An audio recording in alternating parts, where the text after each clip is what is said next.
మాటలో చెప్పాలంటే జగన్మోహన్ రెడ్డి చేసే కార్యక్రమం ఏంటంటే 10 రూపాయలు ఇచ్చి 100 రూపాయలు దోచుకోవడం.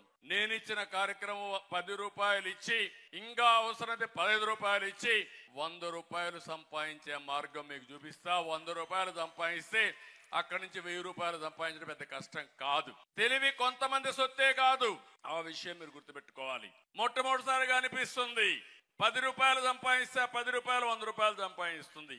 ఒకప్పుడు శారీరకంగా కష్టపడేవాళ్ళం, ఇప్పుడు శారీరకంగా అవసరంలా అందరికీ సెల్ ఫోన్లు వచ్చేసాయి. మిమ్మల్ని చూస్తున్న అప్పటి నుంచి నాతో నా మాటలు వింటూనే ఉన్నారు. కొంతమంది అవసరమైతే ఇక్కడి నుంచి లైవ్ పెడుతున్నారు, మీ ఇంటికో లేదంటే మీ ఆడవాళ్ళకో లేదంటే మీ పిల్లలకో వినిపిస్తున్నారు. కొంతమంది అయితే మీ ఇంట్లో ఏం జరిగేదో మళ్ళా మీరు మానిటర్ చేసుకుంటున్నారు. అంటే వర్చువల్ వరల్డ్ గా తయారైంది ప్రపంచం అంతా. పనులన్నీ రియల్ టైంలో సమీక్ష చేసుకునే పరిస్థితికి వచ్చేసాం. అందుకే నేను ఆలోచించేది, ఈ రోజు నేను చేసిన పని మీరు ఒక్కసారి ఆలోచిస్తే 25 సంవత్సరాల కంటే ముందేసిన ఫౌండేషన్ ఈ రోజు హైదరాబాద్ ఒక నమూనా. హైయెస్ట్ పర్ క్యాపిటల్ ఇన్కమ్ దేశంలోనే. ఐటీ మీ ఊర్లో పిల్లలు చాలా మంది ఉంటారు, మీ కుటుంబాల్లో ఉంటారు. అతనికి మీ ఊర్లో ఉండే వాళ్ళకి వ్యత్యాసం చూడండి. ప్రపంచంలోనే ఎక్కువ ఆదాయం సంపాదించే వాళ్ళు ఎవరంటే తెలుగు జాతి. దానికి కారణం తెలుగుదేశం పార్టీ ఆ రోజు చేసిన foundation.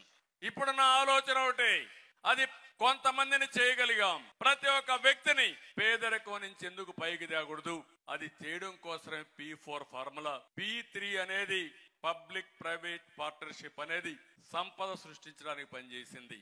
Public private peoples participation అనేది ప్రతి ఒక్క వ్యక్తిని సంపద సృష్టించడానికి ప్రజలే ఆస్తిగానే పరిగణిస్తున్నా.